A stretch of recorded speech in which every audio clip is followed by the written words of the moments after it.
기이한 업적 제25장 지혜의 말씀. 주님의 건강의 법. 세상 사람들이 주님이 말일의 경륜의 시대의 선지자 조셉 스미스를 통하여 1833년 2월 27일 오하이오주 커틀랜드에서 주신 지혜의 말씀으로 알려진 계시를 받아들였을 때의 결과를 짐작하기란 그리 용이한 문제가 아니다. 커틀랜드에 모인 대제사 평의회와 교회 그리고 또한 시온에 있는 성도의 유익을 위한 지혜의 말씀이라.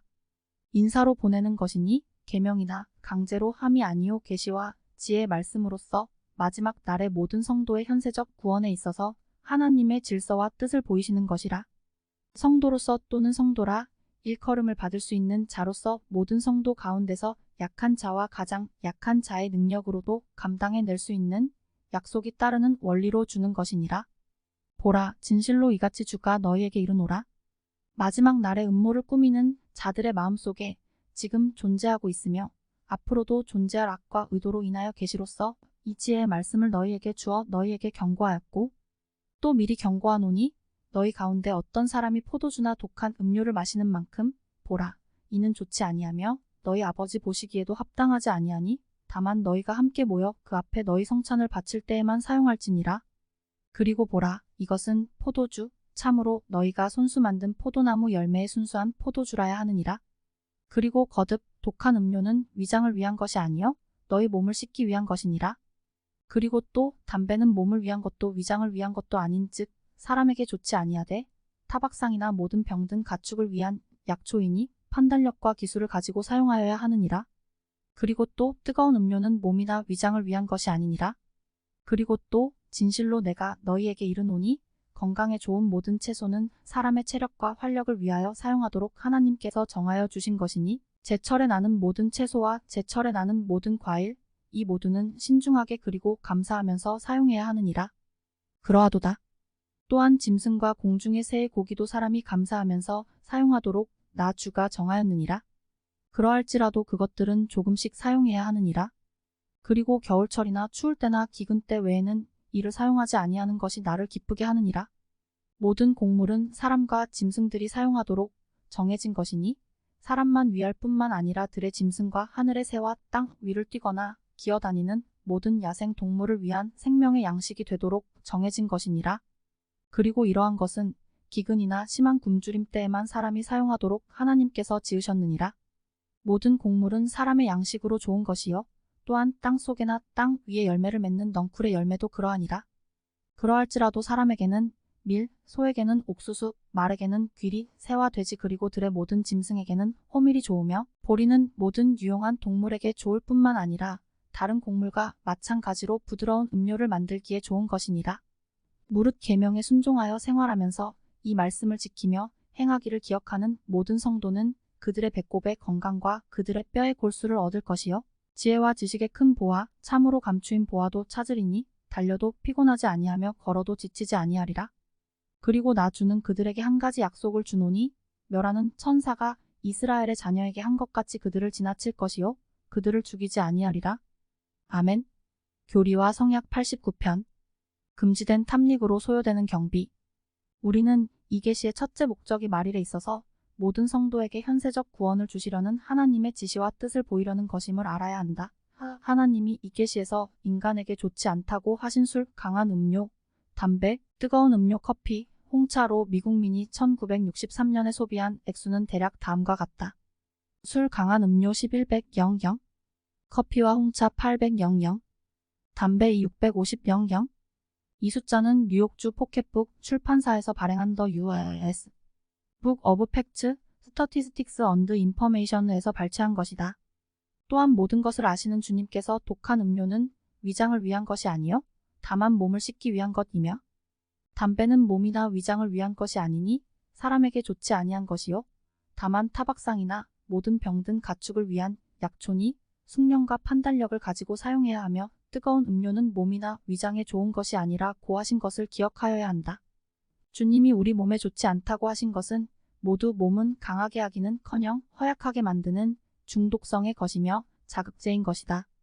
그런데 미국민이 자신의 육체를 약하게 만드는 것에 연간 220억 불을 뿌리고 있다는 말이다. 막대한 액수이다. 그 돈으로 할 수 있는 것을 생각해보라.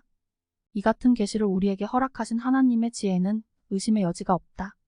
주님의 법을 따르는 모든 사람에게 있어서 지혜의 말씀에 순종한다는 것은 곧 현세적인 구원을 받는다는 것이다. 미국의 주류 소비액. 위에 소개한 숫자를 보다 실감나게 이해하고 주님께서 말일에 있어서의 성도의 현세적인 구원을 위하여 이 계시를 주셨을 때 염두에 두셨던 것을 이해하기 위하여 다음에 소개하는 알코올 음료에만 들인 소비액을 생각하기로 한다. 이 액수에는 담배, 커피, 홍차 소비액은 포함되지 않았다. 인가된 주류 생산 공장은 그 수에 있어서 놀라울 정도로 많으며 지역에 있어서도 너무나 편리한 위치에 있기 때문에 미국민이 1944년에 알코올 음료로 소비한 돈이 70억 불에 달했다. 700만 불이 아니고 70억 불이었다. 1944년에 미국민은 같은 기간 동안의 문화, 종교, 자선 사업에 지출한 돈만큼을 이술에 소비한 것이다. 물론 그렇다고 하여 미국민이 교육, 종교, 자선을 위한 회사에 인색했다는 것은 아니다. 미국에서 1941절에서 42년간의 국립, 사립학교, 교육대학, 사범대학, 농아, 맹아, 정신결함자, 문제학교와 인디안을 위한 연방학교를 포함한 교육 목적을 위하여 지출한 경비를 더하여 보라.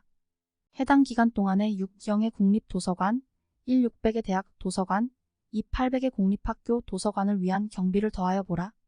여기에 1944년 6월에 집계된 것을 기준으로 하여 정식으로 조직된 종교단체를 위한 1942년의 지출, 회사, 증여된 액을 더하여 보라. 여기에 다시 미국 적십자사가 지출한 경비와 1942년 1월 1일부터 1945년 2월 28일까지 3,757건의 지불한 총액을 더하여 보라. 1944년 5월 31일로 끝난 8개월간에 걸친 국립소아마비 재단의 수익금과 미국 건강협회를 위한 지출을 더하여 보라. 1941년에 48개 주 정부에서 공공안전, 건강, 병원, 신체장애자를 위한 재단, 공공복지, 감화원, 오라 등의 복리를 위하여 지출한 경비를 더하여 보라. 또한 연방정부가 1944년 회기년도의 양로금, 부양자녀, 맹인, 실업자 보상 정책 등 사회보장제도와 관련하여 지출한 금액, 모자 건강협회, 불구, 아동을 위하여 노동청이 지출한 액수와 미국 제향군인회가 1944년도에 지출한 액수를 더하여 보라. 이 방대한 지출을 전부 합치면 739, 914, 950불이 된다. 이 액수는 1944년에 미국민이 알코올 음료를 마셔 소비한 액수와 거의 맞먹는다. 이같이 주류에 70억 불을 지출한다는 사실과 관련하여 생각해 보아야 할 문제는 실업인에게 무서운 경제 유출을 강요한다는 것이다. 연간 70억 불을 소비한다는 말은 곧 합법적인 실업인의 현찰 70억 불을 주류 생산 판매업자의 주머니에 넣어준다는 것과 다름이 없다. 그러나 알코올 음료에 소비되는 액수가 경제적인 타격을 조장하는 것 이외에도 보다 흉악한 죄악을 낳는다는 점을 염두에 두어야 한다. 주류 판매까지는 용서할 수 없는 죄는 수백만, 실로 수백만의 구라파, 아시아인이 굶어 죽어가고 있는 반면에 1944년 미국에서는 양식 447, 555 0파운드와 설탕, 시럽, 당밀 238, 655 0파운드를 주류 생산에 쏟아 넣었다는 것이다. 미국 실업인 연구재단 발표에 의하면 1944년에 소비된 11, 365 0리터를 만들기 위해 필요한 곡식과 설탕을 경작하려면 5, 341, 701 에이커의 경작지가 있어야 한다는 것이다. 1943년에 증류한 술 또는 맥주를 만드는 데 들어간 양식은 매일 3파운드의 비율로 민간인 223, 54명을 1년 동안 먹일 수 있는 양이다. 군인의 경우 하루에 5.5파운드씩을 지급한다 하여도 1943년 4월 14일 미국 상원 경청회에서 그레고리 소장이 발표한 내용 이 303 영명을 1년간 먹일 수 있는 분량이다. M.E. 라젠비 신부 크리스천 에드버컷의 실린 술에 관한 사실에서 모의를 꾀하는 자들의 악과 음모. 주님께서 이 계시를 우리에게 주신 다른 이유는 말일의 모의를 피하는 자들의 마음속에 지금 존재하고 있으며 앞으로도 존재할 악과 음모로 인하여 계시로서 이 지혜의 말씀을 너희에게 주어 너희를 경고하였고 또 미리 경고하기 위한 것이다. 그렇다면 이들 모의를 피하는 자들의 마음속에 지금 존재하고 있으며 앞으로도 존재할 악과 음모란 무엇인가? 이는 말일의 주님의 자녀에게 몸에 해로운 것들을 사용하라고 유혹하기 위한 선전에 투입하는 막대한 돈이다. 술 한 가지만을 광고하는데 드는 돈이 연간 1억 불을 상회할 것으로 추산된다. 물론 커피와 홍차의 광고에는 이보다 많은 돈이 소비된다. 라젠비 씨는 이 술의 광고가 가져올 결과에 대하여 다음과 같은 말을 하고 있다 생각하는 사람들이라면 그처럼 엄청난 광고의 결과를 쉽게 알 수 있다. 무엇보다도 두드러지게 나타나는 것은 음주자가 많이 생긴다는 것이다. 술 마시는 남자, 여자, 젊은이를 끌어들이기 위한 것이 바로 광고의 목적이다. 이 말은 합리적인 기업 과정에서 보다 많은 돈을 빼앗아 간다는 뜻이다. 보다 심한 기아와 고통, 빈곤, 가정 파탄, 버림받은 고아, 사고, 사망, 정신 이상, 질병, 자살, 부도덕, 죄악을 낳는다는 말이다. 미국은 이를 원하는가? 우리들은 이러한 사실을 인정하고 이 국가의 가장 위태로운 광고 사업에 종지부를 찍어야 하겠다. 이러한 사실과 담배, 커피, 홍차를 선전하는데 소요되는 경비를 생각할 때 1833년 2월 말일의 교회의 말일의 모의를 피하는 자들의 마음속에 지금 존재하고 있으며 앞으로도 존재할 악과 음모를 경계하는 계시를 주셨다는 사실은 참으로 현명한 처사였다고 인정하지 않을 수 없다. 술 또는 강한 음료. 술이나 독한 음료는 좋지 아니하다. 는 주님의 말씀을 확인하여 주는 저명 인사의 글에 주의해보자. 술에 관한 과학적인 사실 몇 가지. 1. 알코올은 자극제가 아니다. 뇌신경, 척추신경 등 중추신경을 둔화시킨다. 2. 알코올은 헤어날 수 없는 습관에 빠지게 하는 묘한 약이다. 알코올은 그것이 맥주, 포도주 또는 위스키거나 간의 에에테르나 크로로포름과 마찬가지로 마취제이다. 알코올은 마취 또는 중독성의 효력을 가지고 있으며 주로 뇌와 중추신경 부분에 영향을 미친다. 알코올의 복용량에 따라 가볍거나 심하기도 하며 급성이나 만성이 되기도 한다. 3. 알코올은 음식으로서의 가치는 없다. 소량의 열과 에너지를 제공하지만 비타민은 전혀 없다. 그러므로 에너지를 얻기 위하여 술을 마신다는 것은 너무도 값비싼 대가이다. 4. 알코올을 의약품으로서 진정제 또는 안정제로 사용하는 수도 있다. 그러나 혈액순환, 호흡작용 또는 소화작용을 위한 자극제로서는 신빙성이 적다. 이보다 안전한 의약품이 속출하여 진정제로서의 알코올을 쓰는 경우는 줄어가고 있다. 5. 알코올을 습관적으로 사용하는 사람이 많다. 이들 중에는 의학 또는 정신병 치료를 요하는 알코올 중독자로 변하는 사람이 허다하다. 미국만 하여도 중독자가 750명이며 중독 과정에 있는 사람이 250명이나 된다고 추산한다. 여성 알코올 중독자의 수 또한 급증하고 있는 실정이다. 알코올 중독자라 함은 알코올을 습관적으로 마셔 육체적인 병에 걸린 사람, 조직에 더 많은 약을 필요로 하는 사람을 뜻한다. 이전의 자신과는 전혀 다른 개성을 갖게 되고 아울러 음주의 욕망의 노예가 되어버린다. 6. 알코올로 신체 기능이 개선되지 않는다. 정신적인 기민성이나 판단의 정확성이 저하되며 만성 알코올 중독자의 경우 실제적으로는 뇌세포의 기능이 떨어진다.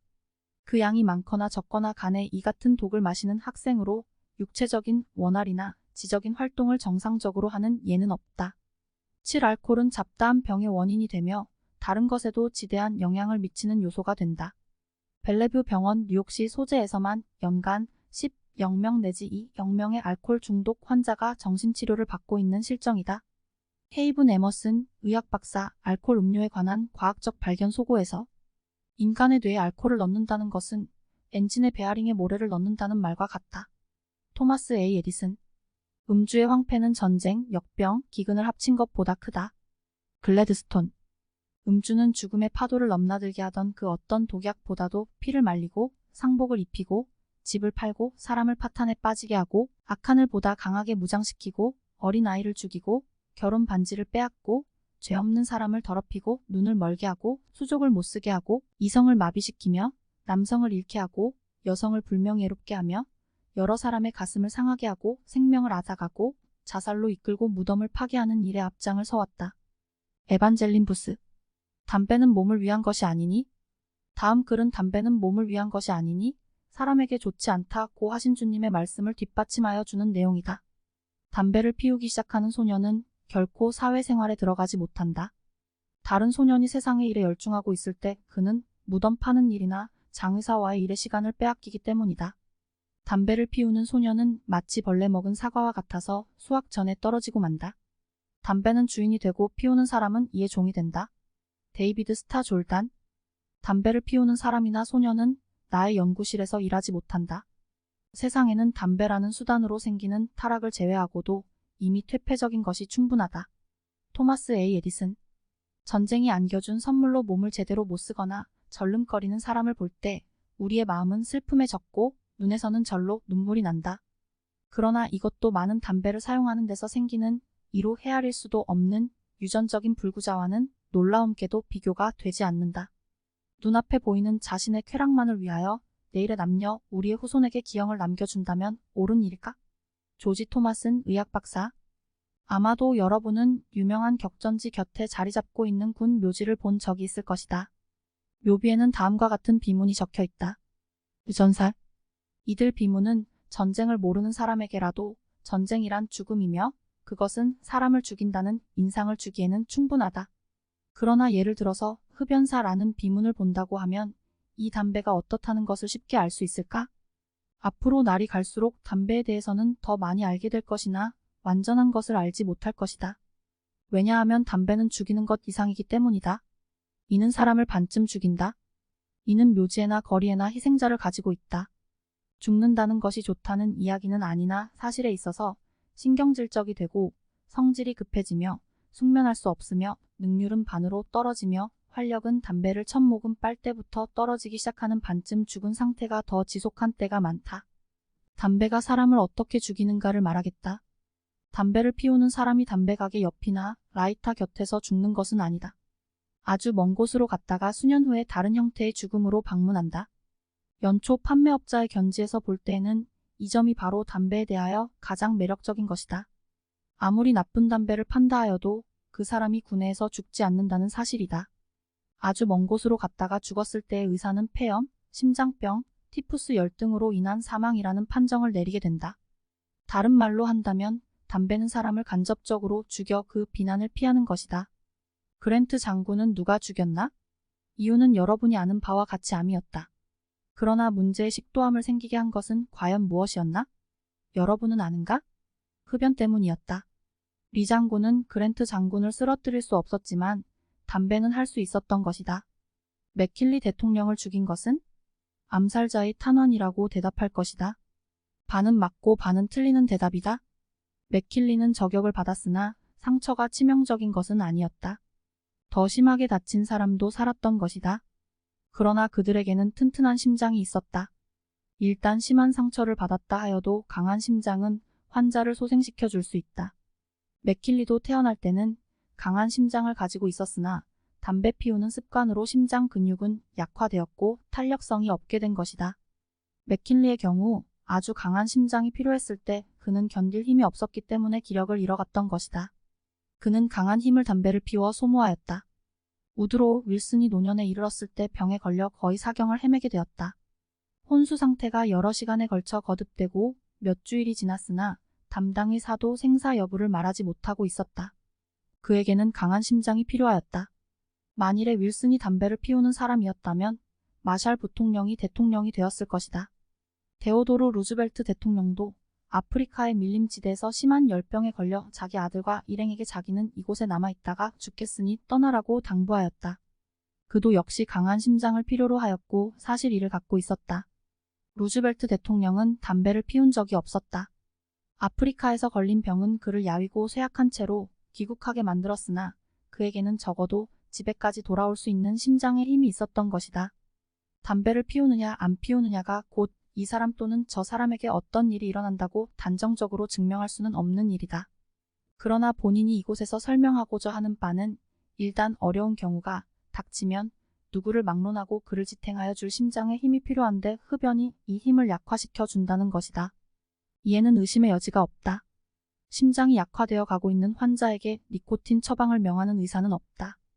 니코틴은 약효가 느린 것이기는 하나 심장을 제일 먼저 강타하는 독이다. 니코틴은 이를 한동안 사용한 사람을 아무 것이나 와서 건드리면 죽을 지경에 몰아넣는다. 만일에 여러분이 건물 밑을 깊게 파서 건물이 곧 쓰러질 지경이 되었는데 어떤 여자가 유모차로 이를 가볍게 쳐 쓰러졌다고 하면 이 여자가 건물을 파괴하였다고 말할 수 있겠는가? 흡연가가 폐염으로 죽는다 하여도 의사의 사망 진단서에는 사망 원인을 담배가 아닌 폐염이라고 기재한다. 그리고 끌로 비석을 파는 사람은 전혀 아무런 이야기도 하지 않는 것이다.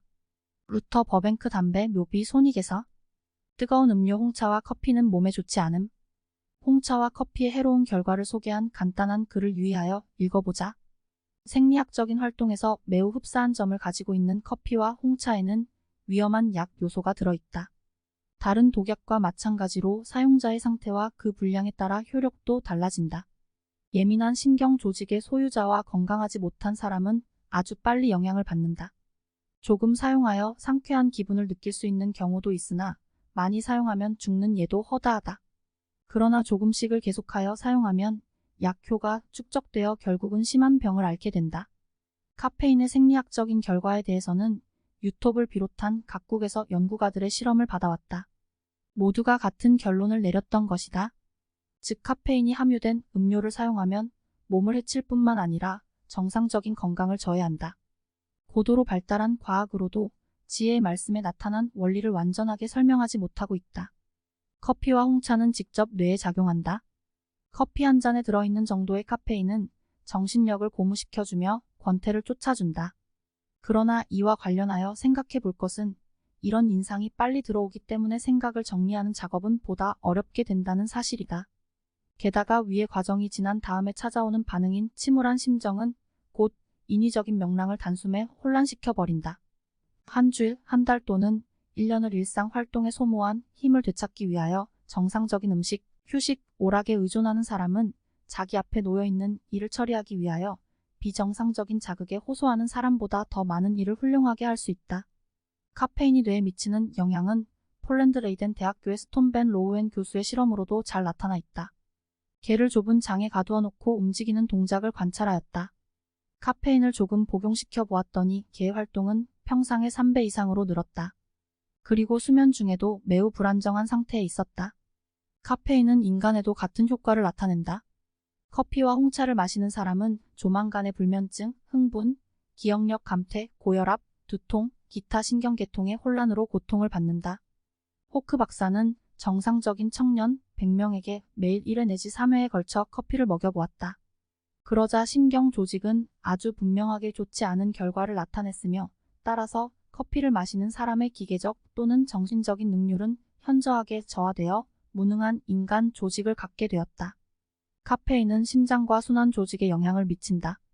커피나 홍차를 마신 다음에는 맥박이 늘 뿐만 아니라 심장의 불규칙을 조성하며 혈압도 높게 만든다는 사실을 발표한 학자도 많다.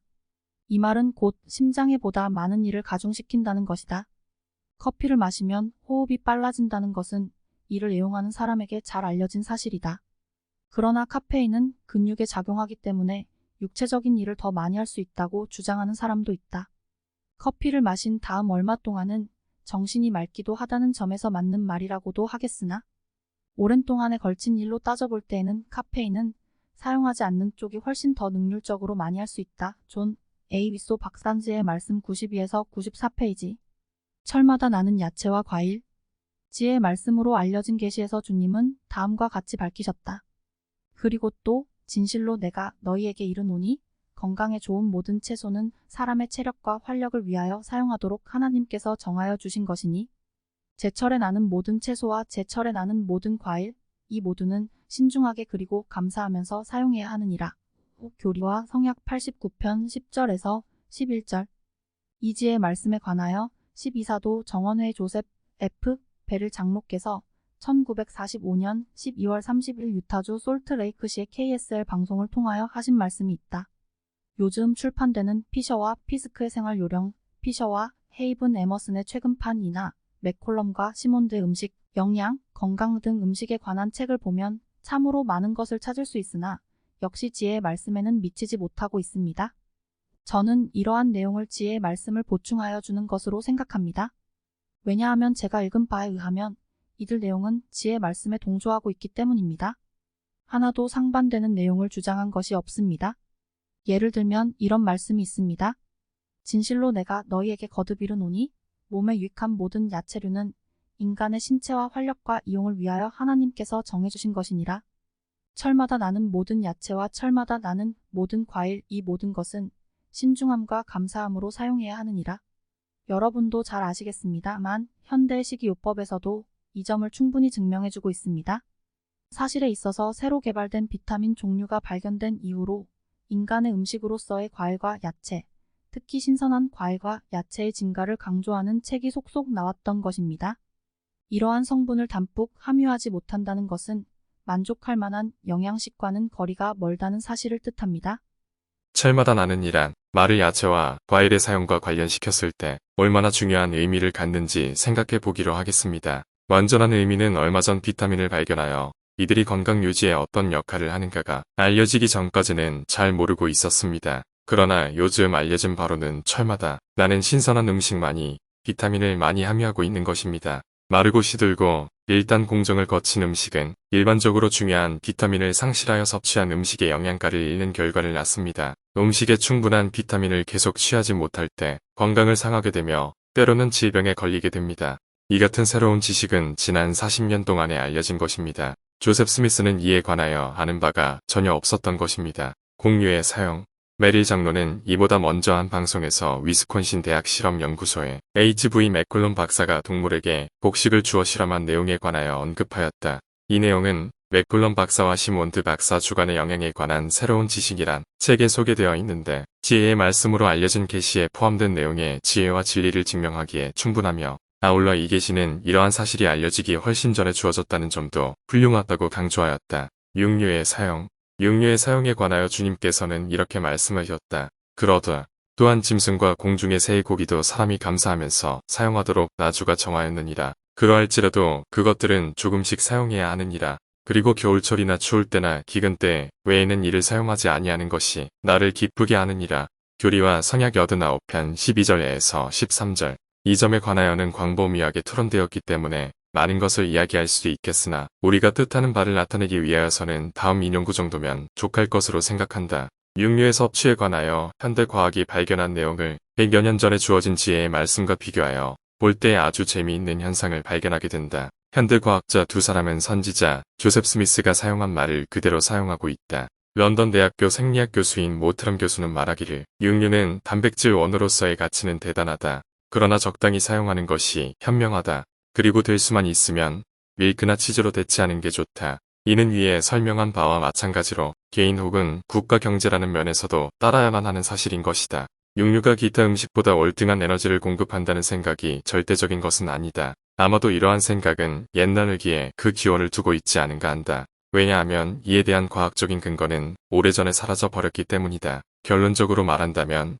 육류는 귀한 음식이다. 부분적으로 또는 전체적으로 밀크나 치즈로 대체할 수 있는 것이다. 역시 저명한 과학자인 컬럼비아 대학교 화학 교수인 헨리시 셔먼 박사는 이렇게 말하고 있다. 반갑지 않은 부패 박테리아에게는 육류가 유리한 매개체가 된다. 이 때문에 육류는 아껴서 먹어야 하며 조금을 먹을 때라도 잘 씹어 작은 입자로 만들어 대부분의 부패 박테리아를 위액으로 죽여야 한다. 거의 모든 영양학을 공부하는 학생은 육류는 적당히 먹어야 한다는 점을 배우게 된다. 지혜의 말씀은 육류를 조금씩 아껴서 사용하라고 명하고 있다. 추울 때와 기근 때 육류는 다른 것을 먹지 않는다 하여도 생명을 유지할 힘을 가지고 있으며 피와 심장, 신장, 간, 뇌 등 내부 기관에 필요한 영양을 제공한다. 그러한 조건 하에서는 보통 인체를 만드는 단백질이 타서 에너지 생산자의 역할을 한다. 그러므로 기근 때에는 고기를 영양의 유일한 수단으로 삼는다는 점에는 이의가 없다. 더운 날씨에서는 되도록 육류 섭취를 줄이고 식물성 단백질로 대체하는 것이 좋다. 날씨와 육류 섭취에 관하여 말하는 가운데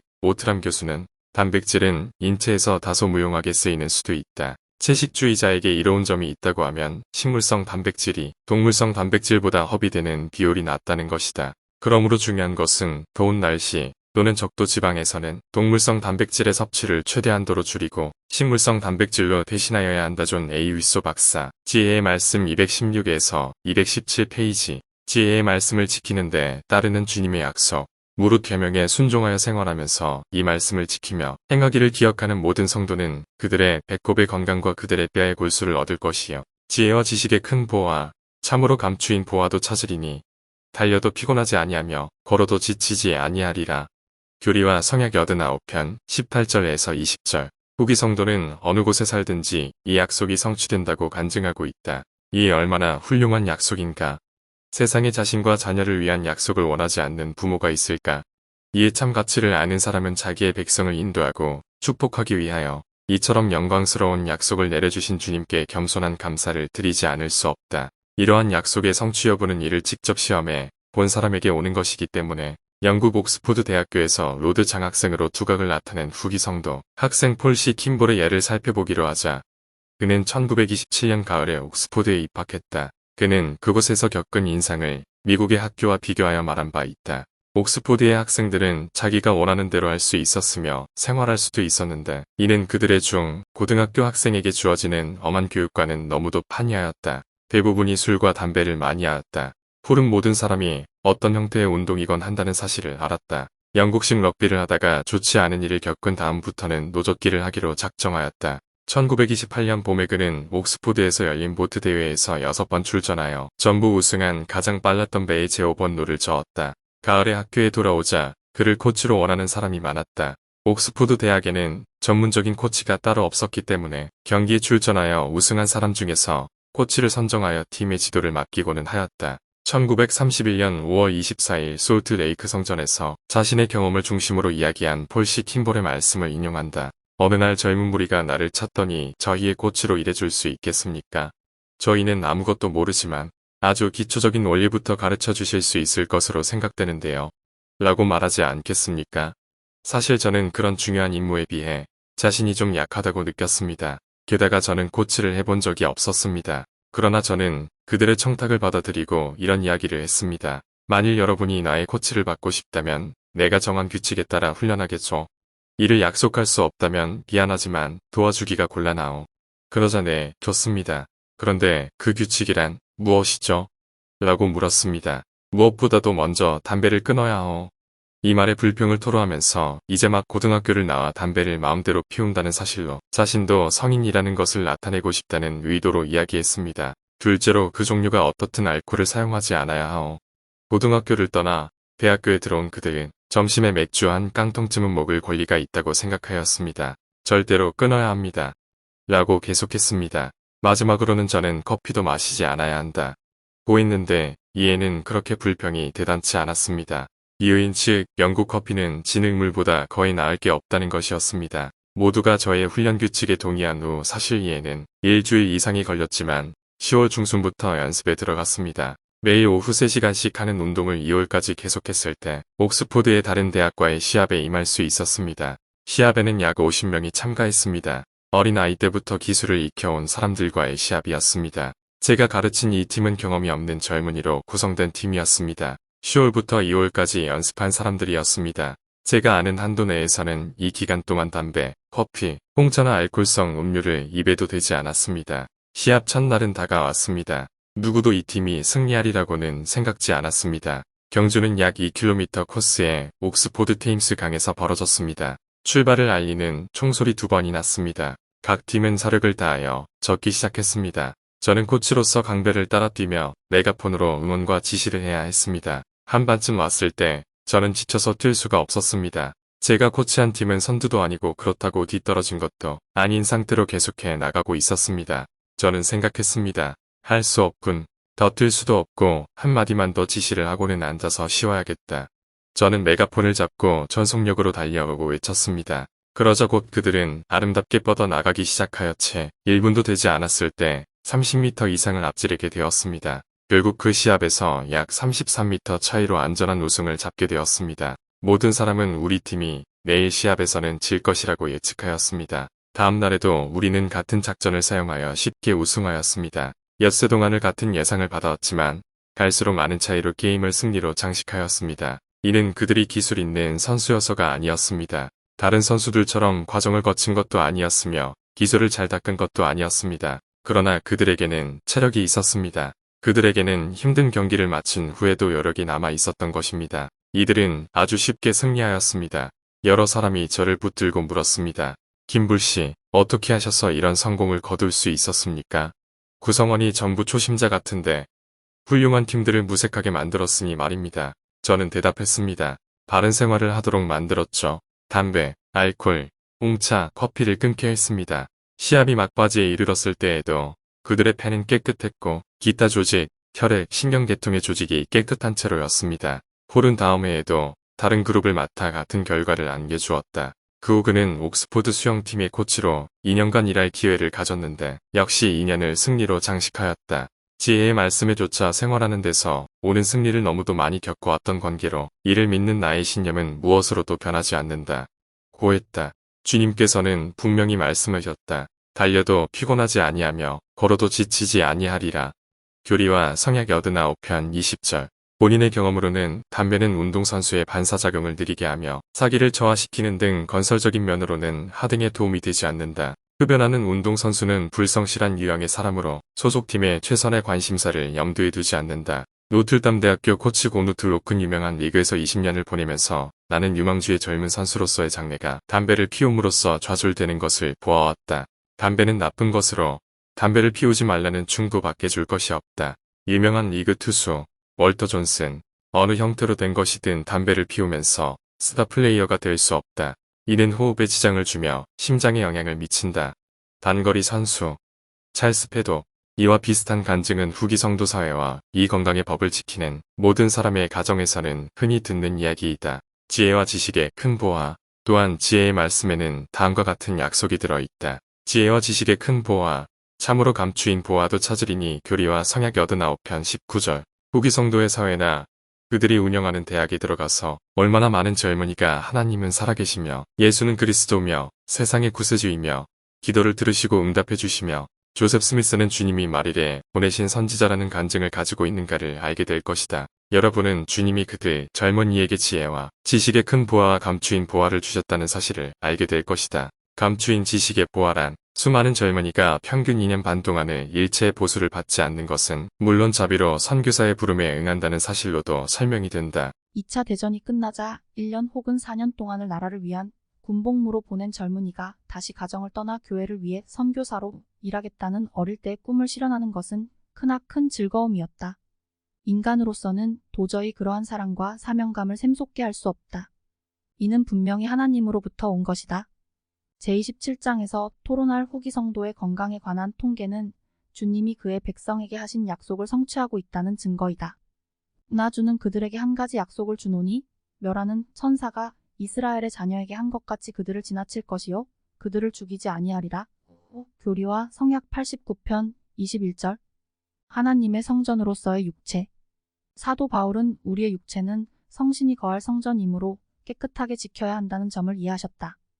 너희 몸은 너희가 하나님께로부터 받은 바 너희 가운데 계신 성령의 전일 줄을 알지 못하느냐? 너희는 너희의 것이 아니라 값으로 산 것이 되었으니 그런즉 너희 몸으로 하나님께 영광을 돌리라. 고린도전서 6장 19절에서 20절. 너희가 하나님의 성전인 것과 하나님의 성령이 너희 안에 거하시는 것을 알지 못하느뇨? 누구든지 하나님의 성전을 더럽히면 하나님이 그 사람을 멸하시리라. 하나님의 성전은 거룩하니 너희도 그러하니라. 고린도전서 3장 16절에서 17절. 육체만은 자기의 것이며 따라서 자기가 원하는 대로 할 수 있다고 생각하는 사람이 많으나 바울은 그것은 주님이 값으로 산 것이기 때문에 자신의 것이 아니며 누구든지 하나님의 성전을 더럽히면 하나님이 그 사람을 멸하시리라. 하나님의 성전은 거룩하니 우리도 그래야 한다는 사실을 명백히 하셨다. 이러한 것을 미루어 볼 때 주님이 말일에 선지자를 보내주시고 교회 회원에게 필요한 지식을 허락하여 주셔 그들이 육체를 더럽히지 않고 생활할 수 있는 방편을 마련하여 주신 이유를 쉽게 이해하게 된다. 이같이 마취제에 막대한 낭비를 하며 게다가 이를 사용함으로 육체에 해를 끼친다는 사실과 이의 사용을 철저히 막아 육체를 깨끗하게 지키는 사람에게는 영적인 고무라는 선물이 찾아온다는 사실을 생각할 때 이 계시의 근원이 어디냐는 데 의문을 품을 사람은 없다. 교리와 성약 89편. 오늘날의 과학적인 발견이 있기 훨씬 이전의 일이었다. 하나님으로부터 온 것임에 틀림이 없고 실제로 그분으로부터 온 것이다. 진리가 너희를 자유케 하리라. 주님이 지혜의 말씀에서 선지자 조셉 스미스에게 인간에게 좋지 않다고 알려주신 것들 즉 술, 담배, 뜨거운 음료, 홍차, 커피는 모두가 습관을 만들어주며 실제로 이것에 의해서 애굽 땅의 이스라엘 민족의 그것보다 훨씬 심한 노예로 전락한 젊은이가 많다. 주님이 우리 몸의 영양을 위하여 주신 것으로 습관성인 것은 없다. 그러므로 이와 같은 지혜의 말씀을 주시면서 예수가 하신 말씀을 강조하셨던 것이다. 진리를 알지니 진리가 너희를 자유케 하리라. 요한복음 8장 32절.